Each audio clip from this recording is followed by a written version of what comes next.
I remember all the time in my prayers, I prayed for him, I prayed for, I pray for my kids, I pray for my husband, I pray for my whole family, for God to spare them. So even when everything happened and God decided that he's going to take him, I was upset, but you've asked us that we need to, whatever we want in our lives, we must ask you for it, Yeah. And why are you doing this to me? Why me? When am I ever going to be happy? Am I not supposed to be happy? Am I not supposed to share my life with someone? Am I supposed to raise my kids alone? It was really, really painful to lose him. I'm so sorry. So that's okay. Yeah.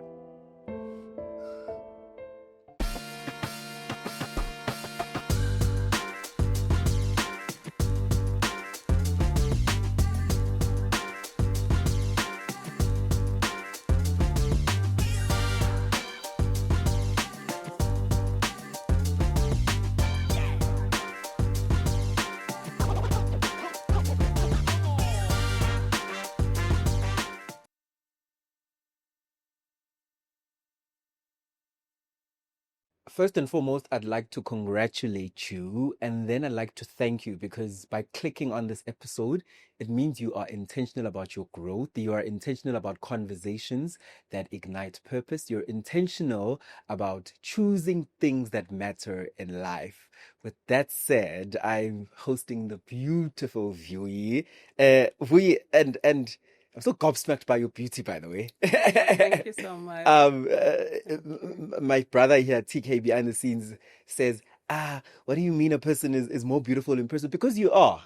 Your aura, the energy that you gave off when you walked into this lounge just radiated that beauty. Oh, thank you so much, Lungelo. And I am so glad I made it. Yeah. I'm here with you guys, and you are such an amazing soul. Thank you. I can already pick up your energy as well. So humble. How's your heart today? My heart. Yeah. Except that it's pounding for now. It just started. But my heart is so pure. Sure. It's got nothing. There's nothing in it that could be sinister or anything. It is just pure. Where do you draw the strength to have this purity of heart? Because a lot of people could say, Vuyi has had to deal with a lot in the public eye. Recently, when you were on the Mummy Club, we figured out a lot of the highs and lows that you've gone through, and some of your personality traits, perhaps that you're not proud of, were amplified. So how do you have so much peace when we wouldn't blame you, in fact, if you were a bit bitter and angry? Yeah. You know what? It's from how I grew up and being able to put myself in other people's shoes. I've got a very broader understanding emotionally. Yeah. So I can say I'm emotionally intelligent in a way. Sure. So I don't really take things to heart, and I always try my level best to understand each person as they are. And that's how I can say I am pure in my heart, because everything I do is from purity. Mm-hmm. Yes. You're not shy to speak about the fact that you are from the east of Johannesburg, a township called Vosloorus. Oh, no. Uh-huh. I am from Ratanda. Oh, it's Heidelberg. Is it? I know people got that wrong when we did our intro on the Mummy Club. Yes. We said from same Kasi as Happy. So where we live, we say it's our Kasi. I hear you. So where I am from, where I was born, is in Ratanda in Heidelberg. Okay. That is like the far east of that's like Joburg. Like you're leaving the entry, so Durban. Yes. On your way to Durban. You know, when you're in Heidelberg, you're like, yo, nothing a hamba. Really? Yes. No. That's how it feels like. If anybody says I'm in Heidelberg, you're like, yo. Oh, no, but that's like 20 minutes away from Vosloorus, actually. Ne? Yeah. It's not far. It's not far. Maybe I'm used to the driving. So take me back 20 years ago. We were probably a teenager somewhere there, in the self identity, self discovery phase. Who was Vuyi then? Was she as self affirmed as she is now, or was she in the pit of confusion that we all were in that age? At that age, I was already a mother. But all. Yeah, I was already a mother. Yeah. I think that's the year I actually went back to tertiary. Mhm. And I was a very determined child. I wanted to study at that time. I just wanted to go back to university after disappointing my mom by having a baby. I remember going to Braamfontein as a student bureau to apply for a student loan because my mom was like, "Oh, you thought you were smart, huh? When I was telling you not to be busy with boys." you know? So I'm going to chow my money that I had saved up for you to study. So, yeah. So because I was determined and I knew what I wanted, that time I was determined to go back to school, got my student loan, and I was at school. And I was just a free child. I was happy. I did what any child would do in tertiary. Yeah. Yes. Did you feel like, I mean, you say you felt like you disappointed your mother, but did you feel like you disappointed yourself for falling pregnant early-ish? You know, this one is a funny one. I won't say I disappointed myself, really. I was disappointed because I was looking forward to finishing my studies, at that time. And but I wasn't that disappointed because I knew what I wanted. And I knew my mom would take care of my baby. Mom, I've got a package for you. No, because I wasn't a naughty child. So it came as a surprise that how lo tulile. Lo, we thought, we were looking, for thought there'd be good things. She'll finish school, this, that, they had high hopes but I didn't disappoint them because I made sure that everything they expected of me and what I had expected for myself, I fulfilled it. And what were you studying then? I was studying human resources. Okay. I was doing a diploma in human resources management. Yeah. And did you find yourself having to be a single mom, or was the fairy tale of a relationship still existing? No, the fairy tale of the relationship was existing. Yeah. And I was not single. I was not a single mom, no. Yeah. And had also grannies, from both sides of the family. They were present. Yes. Yeah. What's the importance of picking yourself back up like that when you fall pregnant as a young woman? Because there's a young woman right now, she's 20, she's 21. She thinks her life is over because she's in university and she's pregnant and she feels like, I can never bounce back from this. Honestly, I didn't feel like that because I knew who I was and I knew what I wanted. And I'm a fighter. I've always been a fighter all my life. And I go for what I want. And I will make sure I get it. So I think my fighting spirit was, I don't know, I don't know how to put it. It carried you? It carried me. Yes. Yeah. So you finished varsity? Yes, I did. And then you qualified in HR still, or did you change your course? No. I qualified in HR. Yeah. And also tried to study something else after that. But what happened? I know every time I try to study, something happens. I don't know. Something happened. And then I was like, okay, because I wanted to do BBA. And then I was like, okay, this happened. Let me wait a bit. And then I registered again for law. I wanted to do LLB. Yeah. And then I went to what is it called? Regenesis. Yeah. I almost said Genesis. It could be that, eh? Yes, Zulu, we don't have to get it right. Yes. So when I registered with them, then I fell pregnant again. Then I was like, me and babies, I love babies. Oh my goodness.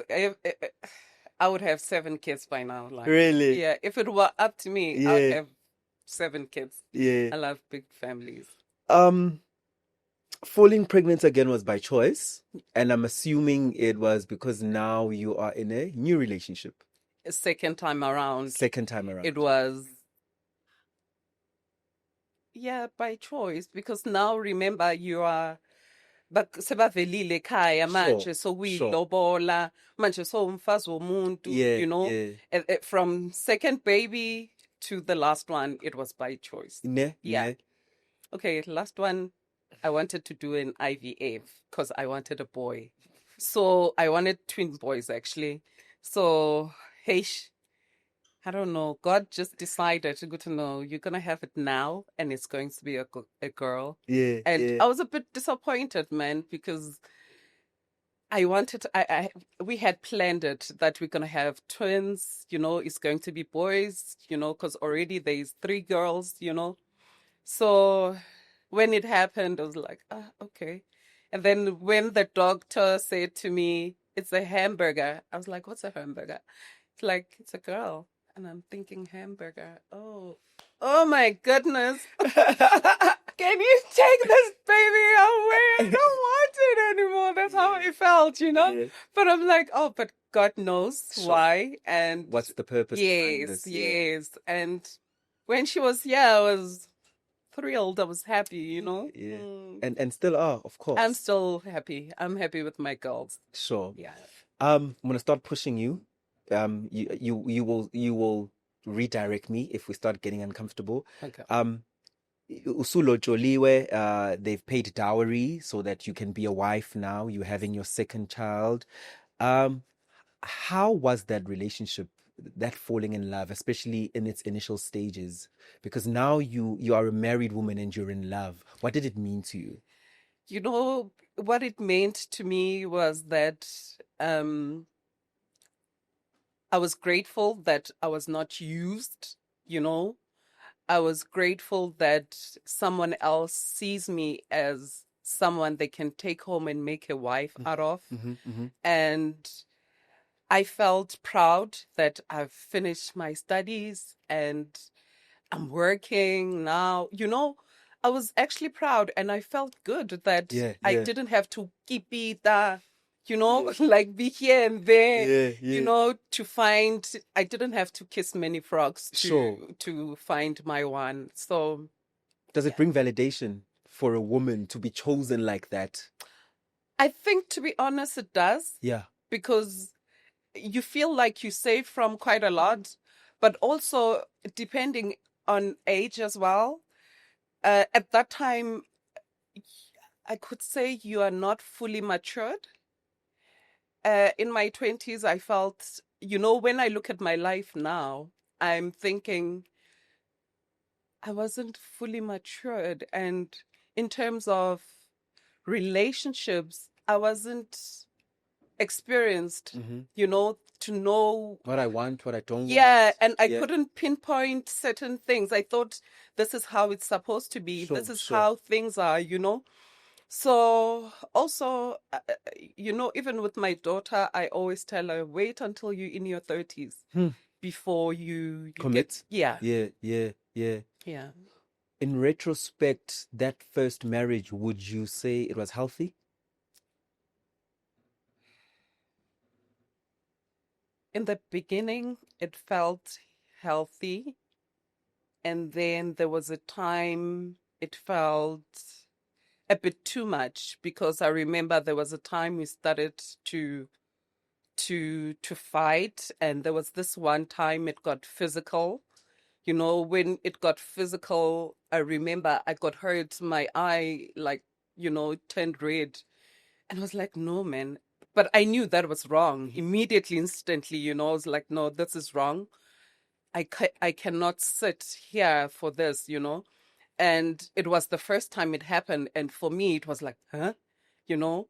And I remember I took my clothes and I left. I ran, trust you me. Whenever something is not right, to me, I'll leave you hanging. I've always been, you know. Then I went home and my mom and dad were like, hey, Bo, what happened? And then I told them. And then my mom was like, you need to go, you know.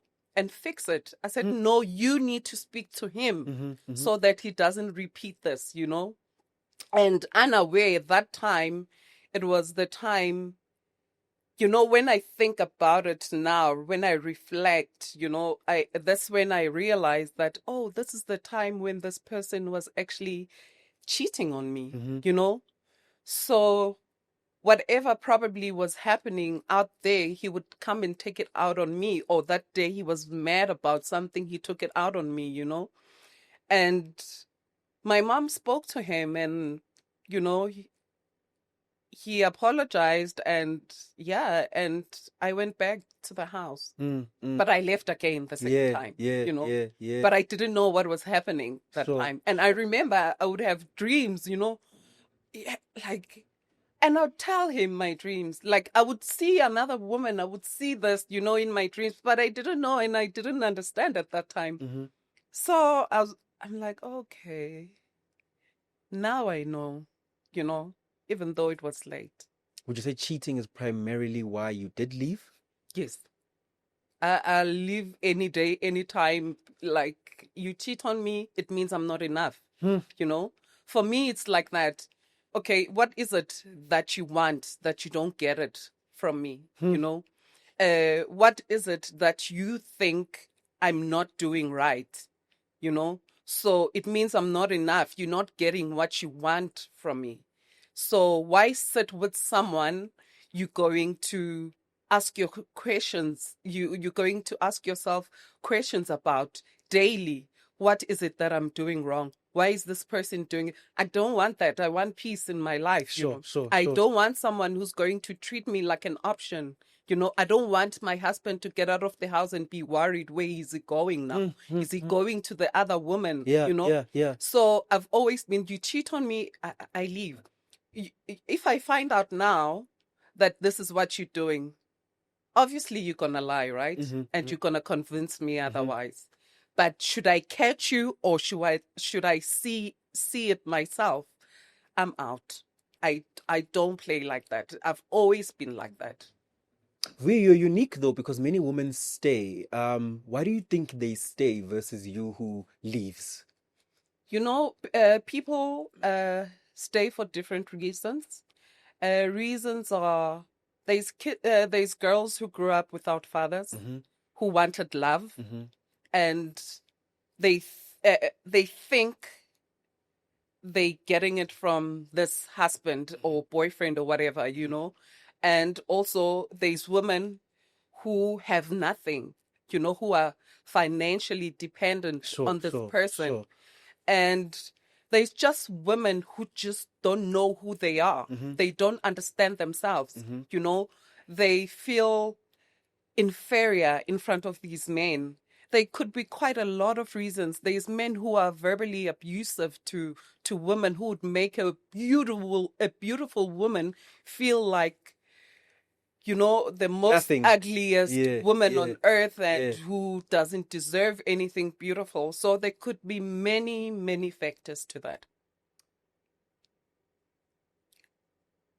On the same topic, there is a narrative which we can correct today once and for all that, and you can correct me if I'm wrong as well, excuse me, that your husband did eventually pass on.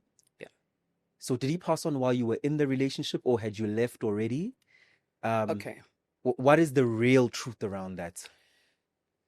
What was the question again?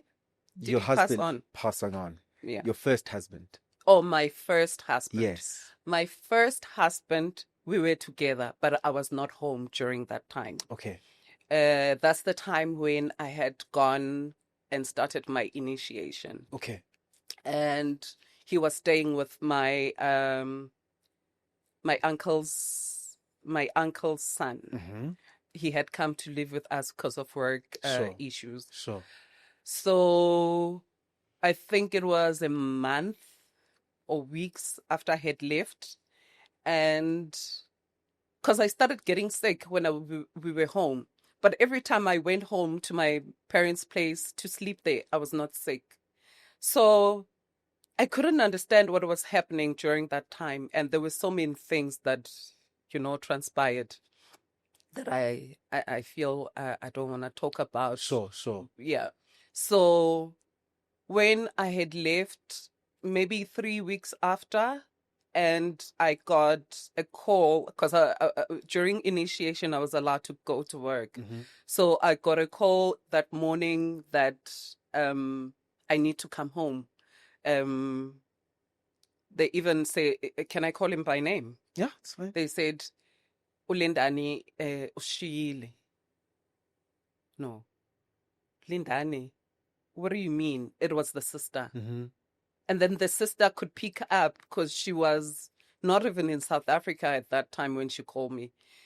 And she picked up that I knew nothing about that, Mm-hmm. you know? And then she hung up on me. And then I called my mom, you know?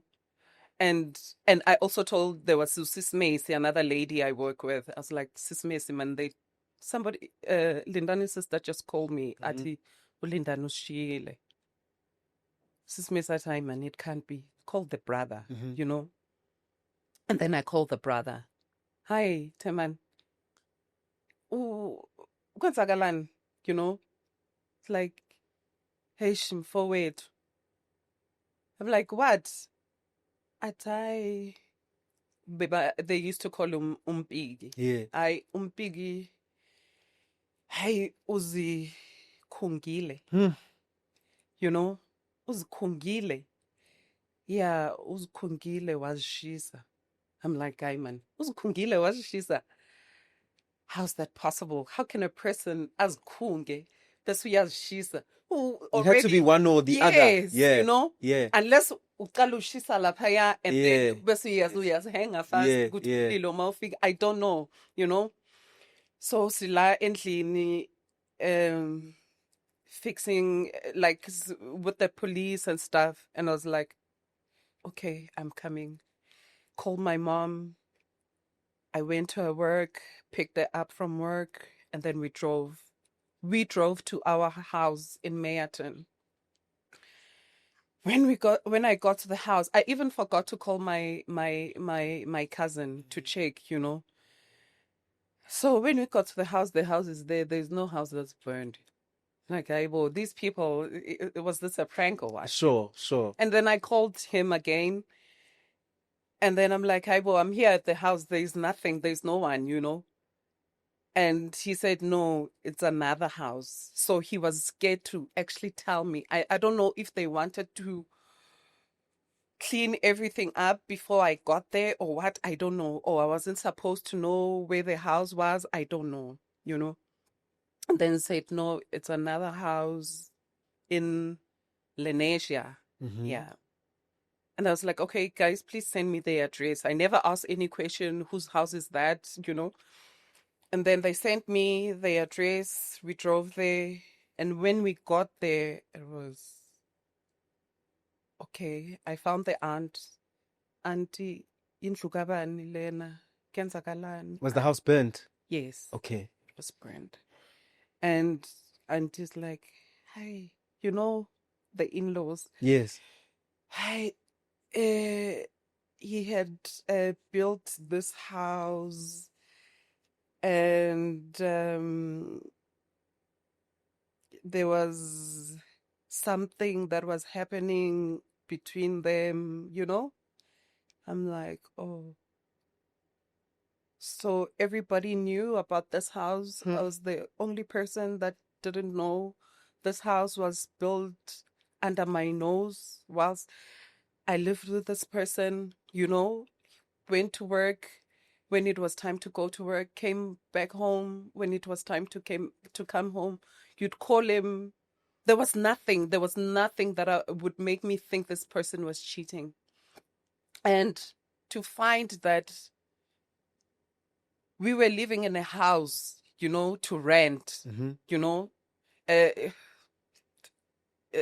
no, when you want to buy a house, Rent to buy. in a rent to buy house. Yeah. And this person managed to build such a huge house. And now our child was small, you know, and, you know, I remember I cried there And then when they told me that what Other are you lady. called? No. I didn't even care about the other lady that time because they said she was not even there. They went to the police station to give statements with the helper. You know, There's a helper. There's a fully fledged life going on here. It's like a yes, family. there was a family. The house has been built. Meanwhile, the woman he's married with, he's still renting. Yes. I think that was one of the most painful things that I ever experienced in my life. And, you know, it was, even that death, I didn't even do a follow up. You know, when you're like so angry that you thought you knew someone and you find out things like this when they have already passed And they can't answer. and they can't answer. And I cried even at his memorial. I cried. And then I gave all the ropes to his brother, to his family, that, you know what, you will take care of everything. If you need to claim here and there, go do it. You know, I just washed my hands off. Sure, I remember, because I was angry, you know, and I was like, I wanted nothing to do with any of this, you know. And then there was a memorial, and we were sitting there. You know, the only thing I could think of was him walking, you know, like waking up or coming to us and explain himself why he did what he did, you know. And that was the last day I cried, actually, you know. I remember my mom, my aunts, after that were like, Vuyi, I booked myself sick when it was his funeral. I'm telling you, I couldn't go through with that, you know. And when my mom saw that I was so strong, you know, she was so worried. She suggested that I go for counseling and whatnot, you know. I did that, you know. I spoke to my therapist. I spoke to my friends, to my family, to everyone, you know. And there was a time I spoke without even crying. I didn't share a tear, you know. And you know, I still don't know how. Even now, I I don't know. I don't know if maybe I'm still angry, Sure. but so many beautiful things happen after that, you know. And it was so painful because I had to go back now home because now I can't afford two kids, two school fees, you know, me going to work and helper and utilities, Sure, all these sure, things. sure. Then I had to actually sit down and actually make a decision that now it's time for me to go back home And start over. and start over. Yeah. You know, I went back home, fought with my dad for TV remote. I want to watch Cinematography. I want to watch Mzansi. You know, there's that. Oh, sorry to mention, but Yeah. you know, so I went back to that life. I took all my furniture, put in a storage, you know, paid for the storage. And that's when I was like, okay, now at least I'm breathing, so I can start now to Rebuild. build, yes, for my kids, you know. And I remember I went and applied for a loan. I had seen this house in town in Heidelberg, Rensburg, and I'm like, okay, I think this I can do, you know. I went, got a loan, got approved. I was like, yay, you know. Then, yeah, that was the beginning for me. 2014, and moved into my house with my With your kids. kids. You know, No more fighting for the remote. no more fighting with my parents. I had furniture already, so it wasn't really like starting everything fresh, you know. Sure. So then it was easy. Life was easy, you know. Even schools were closer now than 'Cause it's in the driving from the suburbs. town. Yeah. Yes, you know. Yeah. So yeah, and then my life began and blossomed from there. How do you reconcile this other woman? Because it seems like you took it into a shelf, you put it away in the shelf, you locked that shelf, and you ignored it and you continued with your life. And it's still there. Really? Yeah, it's still there. Like, you know, I don't know what was their arrangement, but also I can't make her the center of everything because she didn't bring herself in. He went after her. You know, there's this Powerful. thing. I don't, I always tell people, don't fight women. Fight the men that married you, the one that made vows to you. Don't fight the other woman because she didn't invite herself. Even if she did invite herself, he had the power to stop it. To not entertain it. And yes. Yeah. So he entertained it because he liked it. So for me, I don't blame the other woman. If there's something wrong in my marriage, it's me and my husband. Yeah. You know, not the other person. So with me, it was, I'm angry at him. He did this, not the other person. I didn't even entertain. I didn't even want to know what was happening with her, where she was. No. What does it do to your self-esteem or your perception of self-worth when now you've buried him, time is going on, and you now have to contend with the feeling that not only did he not choose me, but he took a conscious decision to build with someone else? You know, like you just tell, you know, for me, it was me saying, this is what he did. I was not there. He had his own reasons. I'm not going to entertain it. I've moved on. I healed from that. I can't control you. Yeah. I can't know what are you thinking. Yeah, and, yeah. you know, so for me, I don't entertain something that I don't know. You surrendered because, like, what can I do? Yeah. Yeah. So I made peace. I was Yeah. like, okay, this was the situation. I have to move on. And I move on like really quick from such things Yeah. because I don't have the time and energy to entertain things that don't help me in any way. You know, I don't want something that's going to make me sad to linger on for long, you know. So for me, it was, okay, this is what happened. Okay, it was a choice. So it is what it is. We witnessed your daughter on the Mummy Club getting very emotional about not having her dad around anymore. I'm assuming that you gave your children, after falling in love again, a new family structure. They found a new dad who's loving and present and there for them. How was that love when you got another chance again? Oh, that love is gonna make me cry. That's one love that will still make me cry, honestly. Ah, that was one loving and present dad, you know, had all the time. Oh, my daughter loved. Oh, she loved him so much. He did everything with us as a family. I mean, his jokes, you know, like, he was so warm. Yeah. So it was warm. The love was very warm, you know.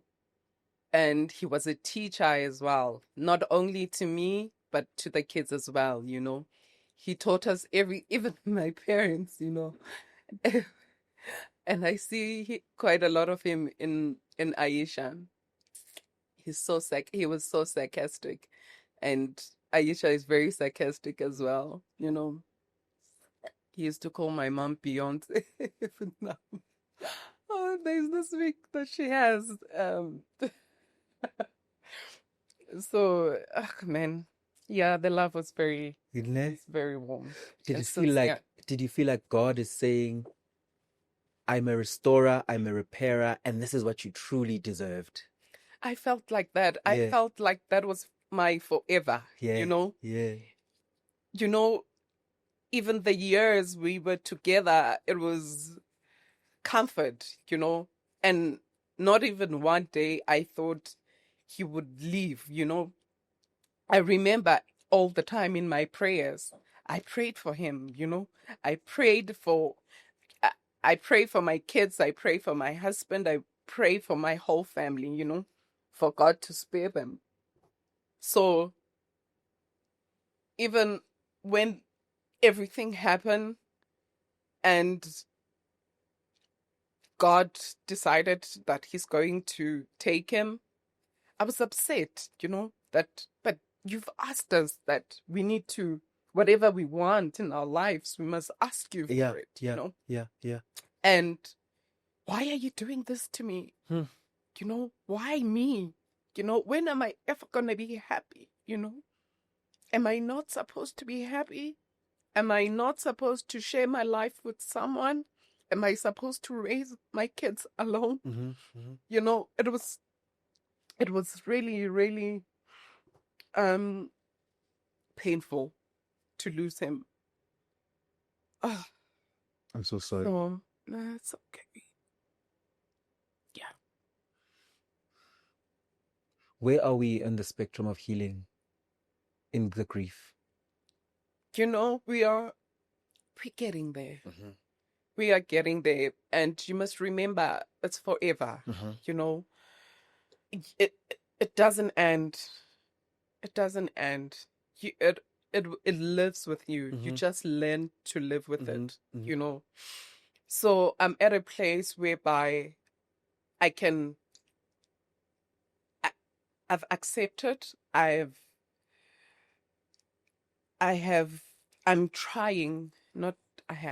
trying to move on from it. But, with memories, with kids, Yes. which are constant daily reminders. You have to carry their grief as well. Yes. You're carrying everyone's grief. Yeah. Even from their side of the family, you carrying it. Your side of the family, yours, the kids, So sometimes it feels a bit heavy. But I'm taking it one day at a time. Yeah. And I think nobody should ever expect anything more from you than to take it one day at a time. Yes. Let me be happy today, cry tomorrow. It's okay. Yeah. It's part of healing. Yeah. How did you handle the online community, though, almost badgering you and making you, for the lack of a better word, making you feel like you deserve the bad things that have happened to you? How did you handle that? Because it introduced a whole new spectrum to your grief. They said that. I'm glad you didn't see it, because it means you have a healthy relationship with your phone. They were people, because people choose factions. Okay. And they made it seem like, Vuyi is this bad person. That's why bad things are happening to her. Oh, I've seen that I'm quite vile. Yeah. Okay, maybe I saw it. If I had seen it and they said that about me, and, I'd be like so flabbergasted that really you would feel such hatred about someone you don't know and about something that you see on TV, and so you've made a conclusion about me that Vuyi is this person, based on what you just saw for 8 hours, or how many hours? 12 hours. It was 11 episodes. 12. Yeah. So, and not even, it's just minutes, because parts of me are like 1 minute, 2 minutes, and then they move on to the next scene. So you've judged me on a 30 minutes, So I would say shame on you. And also, learn to be graceful, learn to be kind, learn to understand and know people for who they are. And then you can make your assumptions. But even when you do, or your judgments, you don't have to use diabolical words. You don't have to be diabolical in your words, or be unkind, unkind, condescending, all these things. You yeah. don't have to, because I know some people, they come in ghosts account, but I know there's a real human behind that. And if you're going to say something hurtful to another person, remember, God is there. You're gonna be sitting here, but God is there watching you doing that. And at that time, whatever you are writing there, the other person can see it. It's gonna hurt that person. Some people commit suicide. Yeah. Some people go into depression. There's quite a lot of things that happen to that person that's reading that message that you wrote that was unkind. So, with that being said, whatever happens to that person, God knows that you created that and you will pay for it. So, whatever they do, they say it's okay. And we're not from the same homes, we are not taught the same. So, if it makes you okay being mean, do that, It's interesting that you say that a person is sitting on their phone with a ghost account. I think my very great friend Angel Ndalo, we were having this chat that there are people right now while Housewives is on who are building careers through being condescending to us and our names and our real lives, because these are our real lives, and these people are building TikTok numbers, sitting in a gown, using free Wi-Fi address. To, instead of building their lives and studying, they'll be condescending and saying vile things that are mean and rude about another person because of clips they see on a TV show. In fact, you being mean to a person who's doing something about their life. Yes. When. Yes. And that's what they'll keep doing, and that's where they'll keep sitting whilst you are doing amazing for yourself. Yeah. Because that's all you remember. In every situation. Yeah. So Satan zohlala hleli la hlale khona kahell. uNkulunkulu uloku uyakhuphuka. Into zakhe ziloku ziba zinhle. So also you can't also dwell in that. Sure. You're gonna be sitting watching people doing amazing. You are sitting, that airtime you could have used it to apply for a job. You could have used it to research how to make money on TikTok or Instagram or, So, but I don't want to speak much about other people because this is about you, but we will touch on this a bit. Do you feel like you were villainized on TV? And do you feel like you were justifyingly villainized? And is there anything that you feel like, actually, I was wrong? You know what? I still stand, right? When I speak, I don't lie. I've heard the people saying, Vuyi lied, Latoya's lied. My daughter showed me that, And, sometimes you have to take the punches because of how shows are edited, And I don't blame people. That's what they saw, right? And I remember there was a time I was explaining about me turning my back and to my fellow colleague. And I did try to explain that she kept on asking me to move back, because Mpumi was sitting next to me and, I couldn't see Peladi. So she asked me about 3-4 times and I kept moving back.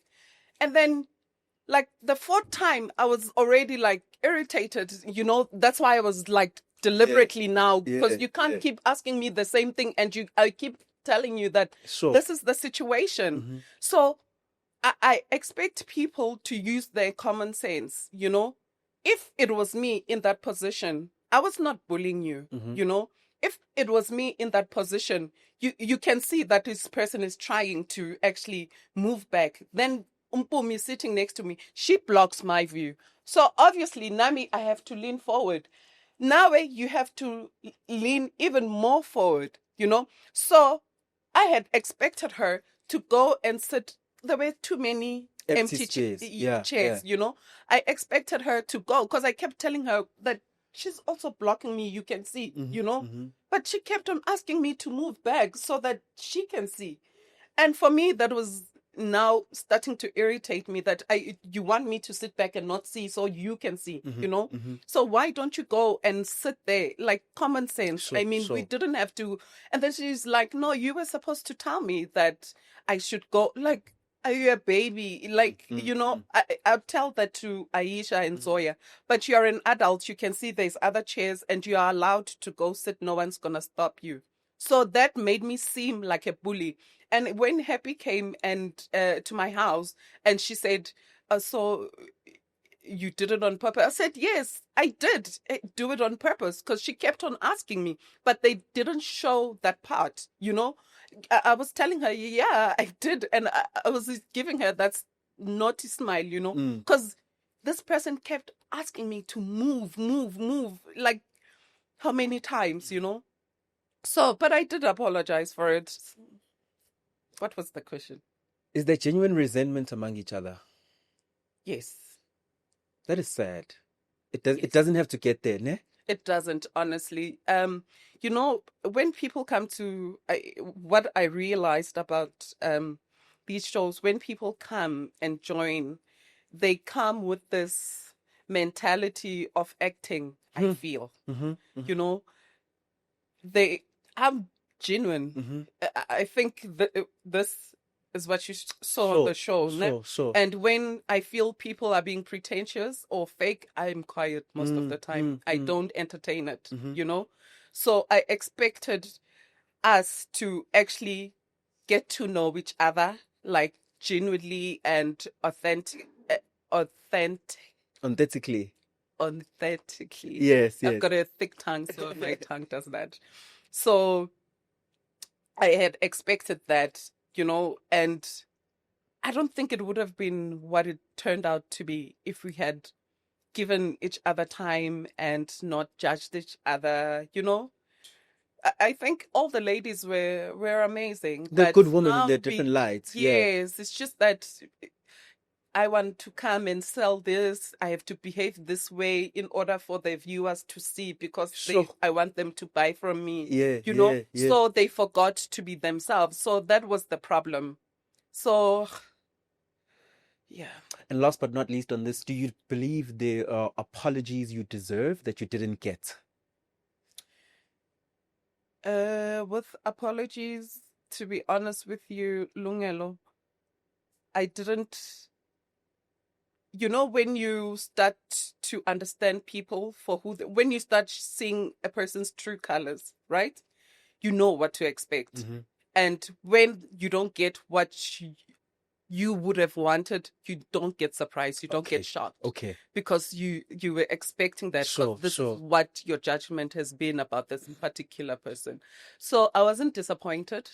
And also, we all deserved apologies. We all did and said things to each other. And I don't remember, honestly, saying anything that was so horrible to someone in their face. I don't remember. You know, you must remember now. I remember people were busy. Yeah, you called another child Oxford Road, you know? And I'm like, okay. She said, you would kill me. So I said, Nzoktole Oxford Road. You know? Did I say what's happening at Oxford Road? No. But because we, like viewers, know what's happening in Oxford Road, that's what they said, you know? It was not from my mouth. I said Oxford Road, you know? And then, so they missed what she said to me, right? They only focused on Oxford Road. They missed that. What was she insinuating? It was a retaliation. Yes, it was a retaliation. And so mina kushkuta mekila, because now my husbands have passed, you know? So the same thing that you had just asked me, that people say I deserve the bad things that are happening to me, that to me is what felt like at that time. I hear you. Yes. I hear you. You were triggered and you retaliated. Yes. Yeah. Yes. What do you pray, rather, what do you say in your prayers when you pray to God and your ancestors? What's the common theme? To God to cleanse my heart and find place in my heart. Whatever comes out of my mouth and what I see is always with purity. Yeah. Vuyi is building right now. She's rebuilding after losing an amazing man who was her pillar of strength, who was her protector, who was her helper. what does Vuyi look like now, and what is she building? Vuyi is building herself and mostly focused on her kids and work, work, work. Yeah. Like now I'm a sole provider again. Yeah. So now that is my main focus. Like I've got jobs for days. Like I'm also a government employee as well. So there's so many things that I'm doing right now in order for me to make sure my kids are well taken care of. And I'm not umuntu we inheritance. Yeah. Yeah, no. Like everything that I've noticed, I've heard people saying, yeah, Talama inheritance. Big that's house. No, actually, for the first time in my life, someone did something so beautiful for me. Correct. Was my husband getting me a house. Yeah. Getting us a house. Absolutely. That was the first time. Rightfully so, because he's getting it for his family. Yes. And I had my own car before that, right? Yeah. And then when I had a, what is this? I had an SUV before, a Jaguar. So it was me. And when I had Uzoya, my last baby, this was the first time he was like, okay, now we need a bigger car. So I'll add on to what you have and trade this one. You know? Yeah. So it's not like I got this, I got that. No. And also he's Muslim. I wear guma Muslim. Yeah. The business, everything still continues as it was. Akunaguti, this one is gonna get this or that. No, it doesn't work like that. Yeah. So there's no mafa, guys. Please. You're a working woman. I'm a working woman. I've never had ilifa, you know. Yeah. Even my first house, I bought it myself. Sure. So angilazi ilifa ngiyalicela nami guy one just once ngizwe ukuthi lifila kanjani ukuthi ngayenzani ngalo. I bet you mhlambe nami ngabe ningibona eDiamond Walk ne every week. nami ningenze ngine photographer that follows me around. Ngithenga ile icathulo eziso zabo TK. Oh, I wouldn't do that. I'm not a wasteful person. Yeah, and last but not least, Vuyi, what's that one thing in life you know for sure that you're absolutely certain of? That I'm strong. That God loves me. Yeah. Definitely. God's love surpasses it all.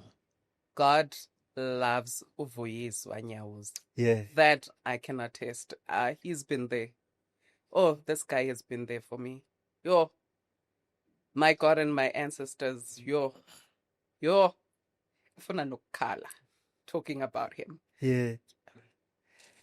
A conversation on redefining your power, a conversation on healing, a conversation on understanding grief, on giving yourself time to heal, on giving yourself time to become, and just providing truth to things that have been distorted by certain platforms. We thank you so much for your time. It's been an absolute privilege. As I said, this is home. Whenever you need something else, we're a cell phone number away. You'll find us. We'll be waiting for you to open the door. And I hope God continues blessing you in your journey of healing. And you just continue being a great mother because you're an absolutely amazing mom. Thank you so much. Thank you so much. Thank you for having me here, Lungelo. And you've been such a fresh breeze. I don't know what to say, but you've been truly amazing. And I love your energy. I love everything about you. This was really awesome. Thank you. Thank you, Vuyi. The show is Engineer Your Life, and I'm Lungelo KM. I'll see you on the next episode. Kholwa emandleni onawo. Oh my, we're finally doing this. What does EYL Africa represent? It's about standing in your power. It's about, in isiZulu, it's Kholwa emandleni onawo, which is our tagline. You will see it on the back of my t-shirts. It's about believing in the power that you have believing in the power that your God, your guides have invested in you. Shop our socks, shop our t-shirt, and yeah, just keep believing in yourself. EYL Africa. Now available on EYLshop.Africa.